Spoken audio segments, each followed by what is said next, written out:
Selamat datang di channel Jendela Sains. Di video ini kita akan membahas persamaan kuadrat part yang ke-16, yaitu tentang contoh soal dari hubungan diskriminan dengan akar-akar persamaan kuadrat. Simak terus video ini sampai akhir. Kita langsung ke contoh soal. Persamaan kuadrat px kuadrat min 1 min 2px plus 2 sama dengan 3 mempunyai akar-akar kembar. Tentukan nilai P dan akar itu. Oke, ini persamaan kuadratnya masih berantakan, kita arahkan ke bentuk umum ya. Jadi, px kuadrat, lalu x-nya min 2px. Konstantanya min 1 plus 2 itu 1. 3-nya sekalian pindah kiri, 1 min 3 jadi min 2 sama dengan 0. Kita identifikasi A, B, C-nya. A-nya P, B-nya min 2P, C-nya min 2. Oke, selanjutnya di sini diketahui mempunyai akar-akar kembar. Kita disuruh mencari nilai P dan akar itu. Akar-akar kembar masih ingat syaratnya apa? D sama dengan 0. D itu apa? Diskriminan. Rumusnya B kuadrat min 4AC sama dengan 0. Kita masukkan B-nya min 2P. Min 2P dikuadratkan, min 4 kali A itu P, kali C itu min 2, sama dengan 0. Min 2P dikuadratkan berarti 4P kuadrat. Ini min 4P kali min 2 berarti plus 8P, sama dengan 0. Kita bagi dengan 4 ya, biar sederhana, jadi P kuadrat plus 2P sama dengan 0. Kita faktorkan, ini pakai tipe 1 ya, karena C-nya 0. P-nya keluar dari kurung, jadi P kurung P plus 2 berarti. Sama dengan 0, berarti ini P sama dengan 0, atau P plus 2 sama dengan 0, berarti P-nya sama dengan min 2. Nah, di sini nilai P sebenarnya ada dua kemungkinan. Cuma, kalau kita kembalikan ke persamaan kuadrat, P sama dengan 0, itu kan berarti 0x kuadrat. Padahal ingat, pada persamaan kuadrat itu nilai A atau koefisien dari x kuadrat tidak boleh sama dengan 0. Positif boleh, negatif boleh, pecahan boleh. 0 nggak boleh, berarti P sama dengan 0 ini TM. Jadi harus kita cek di nilai A-nya. Kalau B sama C-nya bebas, nggak apa-apa ya. Kalau B sama C boleh 0. Dua-duanya 0 pun juga boleh. Yang nggak boleh itu cuma A. A atau koefisien x kuadrat tidak boleh sama dengan 0. Nah, kalau yang P sama dengan min 2 ini, kalian masukkan ke sini, bisa ya, min 2x kuadrat, ini berarti min 2 kali min 2 berarti plus 4x, min 2 sama dengan 0. Ini bisa. Oke, berarti P-nya sama dengan min 2 ya. Sekarang kita cari akar-akarnya, kita masukkan ke persamaan kuadrat yang ini, yang sudah kita rapikan, sudah disederhanakan. Sehingga menjadi min 2x kuadrat, min 2 kali min 2 berarti plus 4x, min 2 sama dengan 0. Kita bagi dengan min 2. Berarti x kuadrat, 4 bagi min 2, x min 2 bagi min 2 plus 1 sama dengan 0. Ini tipe 3 ya. Jadi x sama dengan 0, kita cari dua bilangan, kalau ditambah sama dengan min 2, dikali sama dengan 1. Ya, min 1 sama min 1. Jadi x min 1 sama dengan 0, atau x sama dengan 1, atau ini juga x min 1 sama dengan 0, x sama dengan 1. Ya memang tadi kan akar-akar kembar. Kalau misalkan ini kalian hitung beda, ya berarti ada yang salah, gitu ya. Jadi memang hasilnya akar-akar kembar. Jadi kita dapatkan jawaban soal ini, nilai P adalah min 2, jadi 0-nya nggak termasuk ya.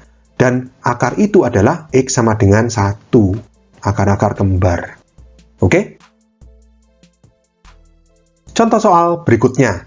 Tentukan batas-batas nilai P agar persamaan kuadrat px kuadrat plus px plus p sama dengan x kuadrat plus 3x plus 3 mempunyai akar-akar nyata. Ini persamaan kuadratnya kita rapikan dulu. Semua bawa ke kiri ya. Px kuadrat min x kuadrat berarti. Plus px min 3x. Plus p min 3 sama dengan 0. Lalu ini x kuadratnya keluar dari kurung, jadi kurung P min 1 x kuadrat, plus ini x-nya keluar dari kurung, jadi kurung P min 3 dikali x, plus P min 3 sama dengan 0. Kita identifikasi A, B, C-nya, P min 1 ini A, P min 3 ini B, P min 3 ini C. Kita masukkan ke rumusnya, di sini mempunyai akar-akar nyata atau real.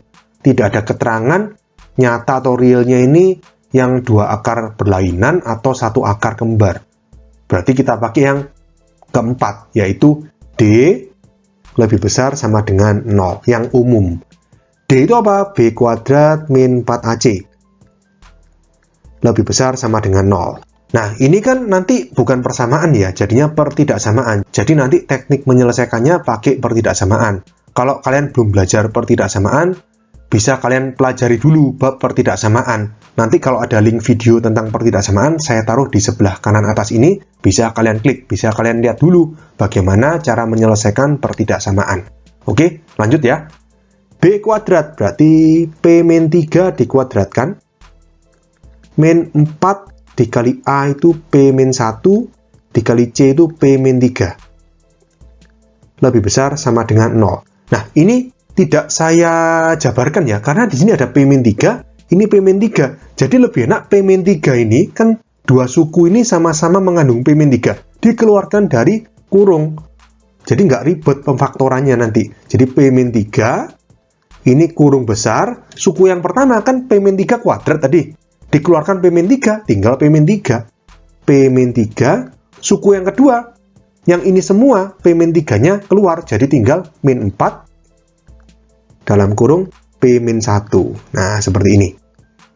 Lebih besar sama dengan 0. P-3 dikali ini P-3, min 4-nya kita kalikan ke dalam, jadi min 4P, min 4 kali min 1 plus 4. Kurung tutup lebih besar sama dengan 0. Jadi P-3 ini berarti P-4P itu min 3P. Min 3 plus 4 plus 1. Lebih besar sama dengan 0. Nah, kalau seperti ini kan nggak usah kita faktorkan, sudah bentuk faktor. Kita langsung cari Hn atau harga nolnya. Hn-nya harga 0 berarti P-3 sama dengan 0, P sama dengan 3. Atau min 3P plus 1 sama dengan 0, berarti min 3P sama dengan min 1, jadi P sama dengan sepertiga. Kita gambar di garis bilangan, kita lanjut ke atas sini. 3 sama sepertiga itu lebih kecil sepertiga. Tandanya ada sama dengannya berarti bulat penuh. Sepertiga, ini bulat penuh 3. Jadi sekali lagi, kalau kalian belum pernah belajar tentang pertidaksamaan, kalian harus pelajari dulu, karena di sini tekniknya menyelesaikannya pakai pertidaksamaan, bukan pakai persamaan. Oke, kita lanjut, kita uji di 0. 0 kan di sini, di daerah yang kiri.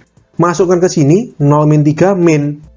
Ini 0 plus 1 plus. Min kali plus itu min. Sehingga di sini tandanya min, nggak ada akar-akar kembar, berarti selang-seling, ini plus, ini min. Yang diminta yang lebih besar sama dengan 0, berarti yang plus, berarti yang ini. Kita arsir. Nah, terus di sini hati-hati ya. Ini belum merupakan jawaban akhir. Kenapa? Karena di sini A-nya itu merupakan variabel, sehingga ada syaratnya. Masih ingat ya, syarat dari persamaan kuadrat itu A-nya nggak boleh sama dengan 0. Jadi P-1 ini tidak boleh sama dengan 0. Ini harus diikutkan pada syarat ini. Ngerti ya? Kalau di persamaan itu kan cara ngeceknya kita uji, kita masukkan nilai P ke soal. Kalau di pertidaksamaan nggak bisa, kita harus tambahkan syarat. Nanti syarat pertama dan syarat kedua kita iriskan. Sehingga di sini, yang tadi yang D lebih besar sama dengan 0 itu anggapannya syarat pertama. Yang garis bilangannya seperti ini. Nah, syarat kedua itu kita kerjakan misalkan di sini, itu A harus tidak sama dengan 0. Nggak boleh sama dengan 0. A itu apa? P-1 tidak sama dengan 0. Berarti P tidak sama dengan 1. Kita gambarkan garis bilangan. Yang kedua, 1 itu berarti kan diantaranya sepertiga sama 3. Dan tidak sama dengan berarti kan bolong, ini 1, terus ini ke kiri, memenuhi, kita arsir. Ke kanan juga memenuhi, kita arsir. Sehingga kalau misalkan ini diiriskan, maka jawabannya ini, antara sepertiga sampai 3, tapi 1 nggak boleh. Jadi anggapannya gini, kalau misalnya kita satukan ya, menjadi, kita gambar ulang lagi, yang ini sepertiga, yang ini 3, bulat penuh dua-duanya ya. Ini bulat penuh, yang satu ini bolong. Nah, seperti ini. kasih garis ya. Kita arsir. Nah, seperti ini. Berarti ini nulisnya batas-batasnya sepertiga lebih kecil sama dengan P, lebih kecil sama dengan 3, P tidak sama dengan 1. Gitu. Oke, jadi kita dapatkan jawaban soal ini, batas-batas nilai P agar persamaan kuadrat px kuadrat plus px plus p sama dengan x kuadrat plus 3x plus 3 mempunyai akar-akar nyata adalah sepertiga lebih kecil sama dengan P lebih kecil sama dengan 3, P tidak sama dengan 1. Oke, sekian untuk video kali ini. Untuk melihat playlist lengkap dari bab ini, bisa kalian klik thumbnail playlist yang ada di sebelah kanan atas ini. Jika ada pertanyaan, saran, maupun kritik, bisa kalian tulis di kolom komentar. Semoga bermanfaat dan sampai jumpa di video selanjutnya.